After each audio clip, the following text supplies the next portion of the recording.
So we are fast approaching on the 100th episode of You Can Play This. I have been doing this series for 4 years now, and I've noticed that while I have a lot of faithful viewers, most of them don't import.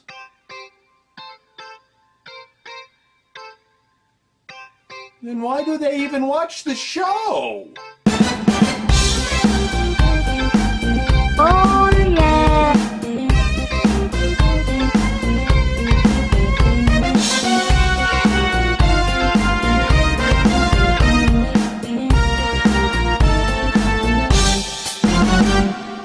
Okay, I was kidding on that last part. I actually want all of you to watch the show, whether or not you watch it for my devastatingly good looks Devilishly good looks. or for the video game reviews. Nah, I think it's for your devilishly good looks, Romeo. Anyways, I'm going to make the next 3 episodes about how you can import games.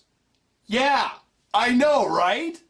Now for me, it all started in 1990 or 91, where I was looking through a magazine and saw an ad about import games. I thought nothing of it. I later was reading a gaming article that talked about the changes of localizing games for Nintendo, how crosses were removed from Castlevania, how languages sometimes changed, and how some games just even get an overhaul. I went back to the ad, called the store, and got the last of their Famicom games along with a free honeybee.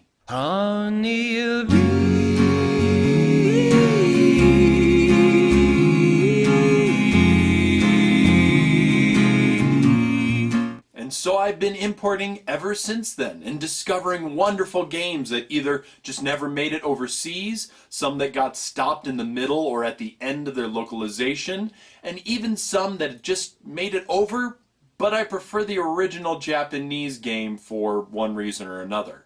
There's so many great games out there, and I'm going to teach you about how to play these on the systems that I own.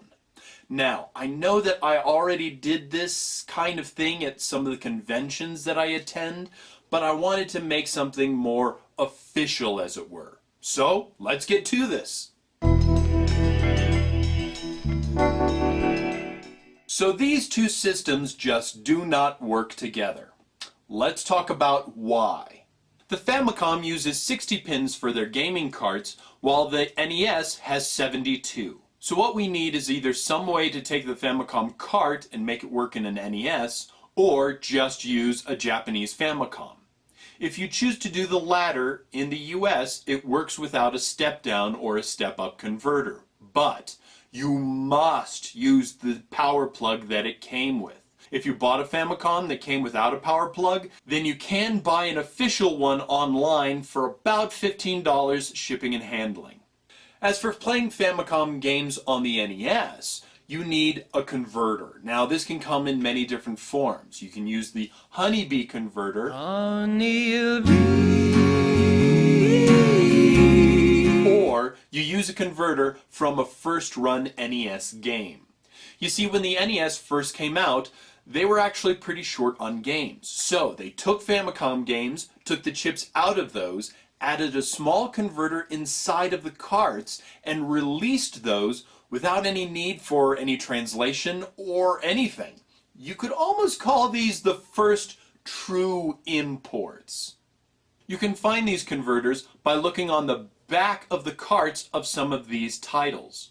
Look for carts that have 5 screws in the back. That'll whittle it down for the amount that you need to look through. Finally, and the only way to tell, look at the pins. If they have a T-shape, put it back. It doesn't have a converter inside. But if it has an L shape, then you pick it up. You win! So here's how to use the converter when you get it. The honeybee will have a ribbon on it. That's the bottom. You're going to have to attach the game to the honeybee like so and put it into the system. If you bought a converter, then just buy a ribbon and epoxy it to this plastic part here. If you have a big Famicom cart, then you're going to have troubles unless you have a top-loading NES. Otherwise, you need to get a Game Genie and use that as a sort of bridge between your games, adapter, and your console. It doesn't look pretty, but it works, and that's what counts, right?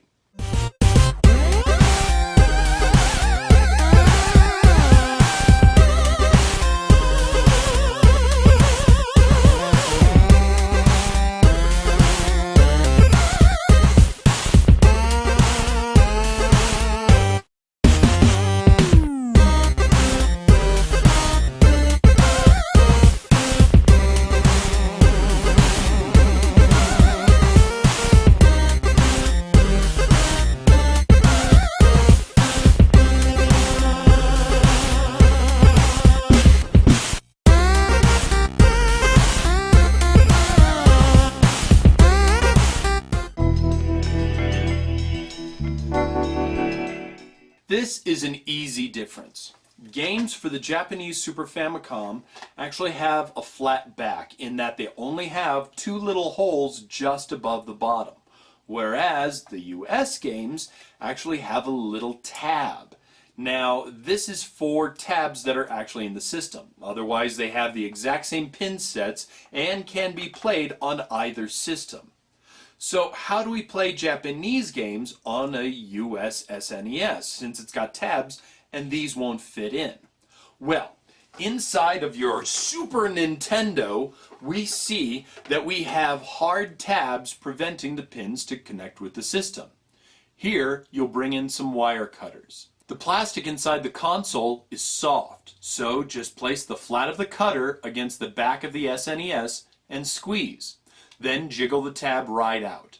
Do that for the other, and you can play your Super Famicom games instantly. If you don't want to damage your machine, then just get a Game Genie, and you can mod that. If you have a Game Shark Pro, well, then you don't even need to mod it. Just plug the game into the top and go at it.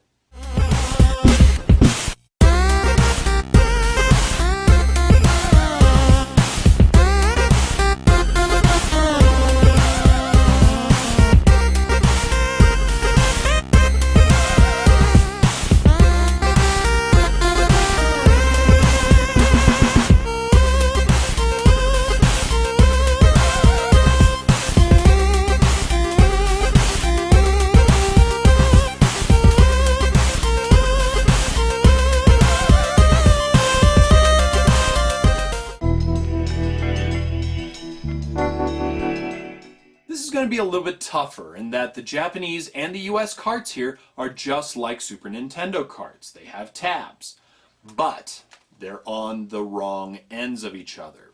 The Japanese ones actually have them in the middle, while the US ones have them on the end. And the plastic inside of the console is a little bit harder. That's what she said. Really? Really? You just did a "that's what she said" joke? Okay, I just expected more from you. That's what she said. For this, you'll either need to get a Japanese Nintendo 64, or get a converter, or mod your console.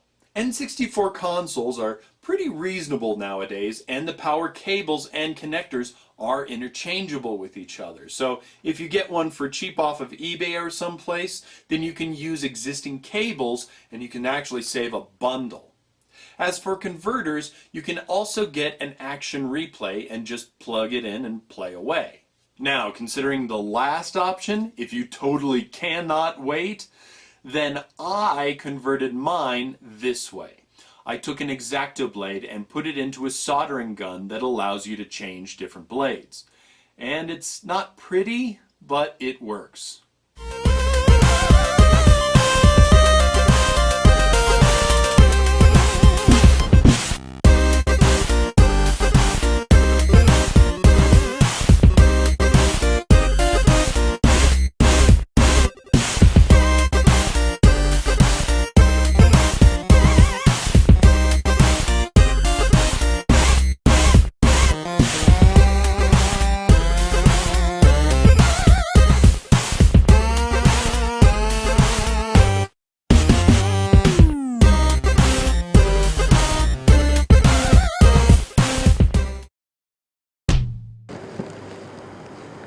Oi, Kimi! ゲームはいかがですか? いらっしゃいませ! Oh, Japanese no good? No problem. Samurai Tenchu is bilingual. Japanese game too scary? Samurai Tenchu understand. He show you fun, easy game. Cowboy Bebop. Cowboy Bebop is super fun rail shooting game. Pirate swordfish collect money. Customized ship with upgrade parts. Original voice cast is back as your favorite character. 一緒に叩くわよ。ついてらっしゃい。毎度あり See you, Samurai Customer! Samurai Tencho!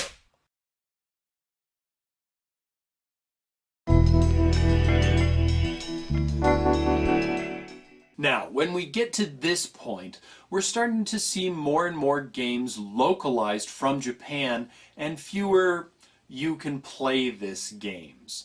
But that's okay, because that just allows us more money for our retro import gaming addiction.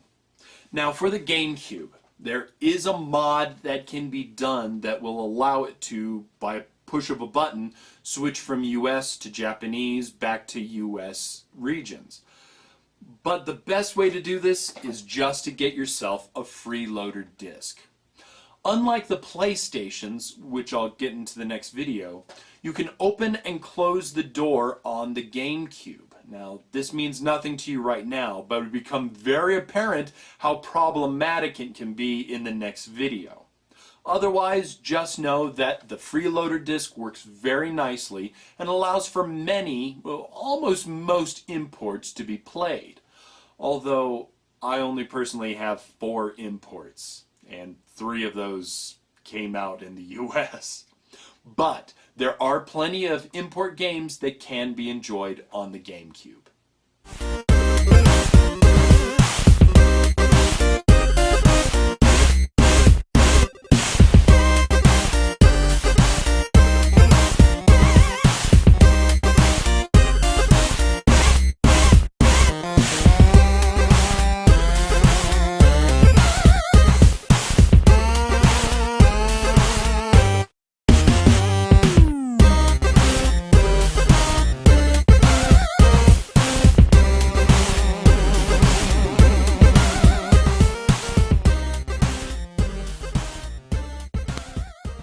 Now here's where I have to stop with the consoles.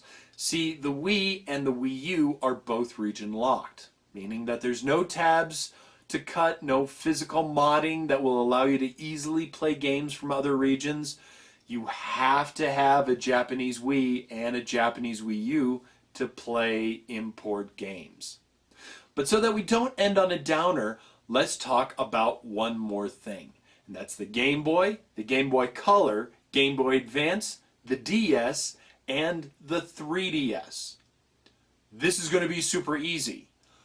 Except for the 3DS, all those other handhelds are region free. So feel free to import games for the Game Boy, for the Game Boy Advance, for the Game Boy Color, for the DS. Those are all region free and can be played on any systems. When it comes to the 3DS, it is only region locked to other 3DS games. So, if you have an American 3DS and a Japanese DS game, it will totally play on your US system.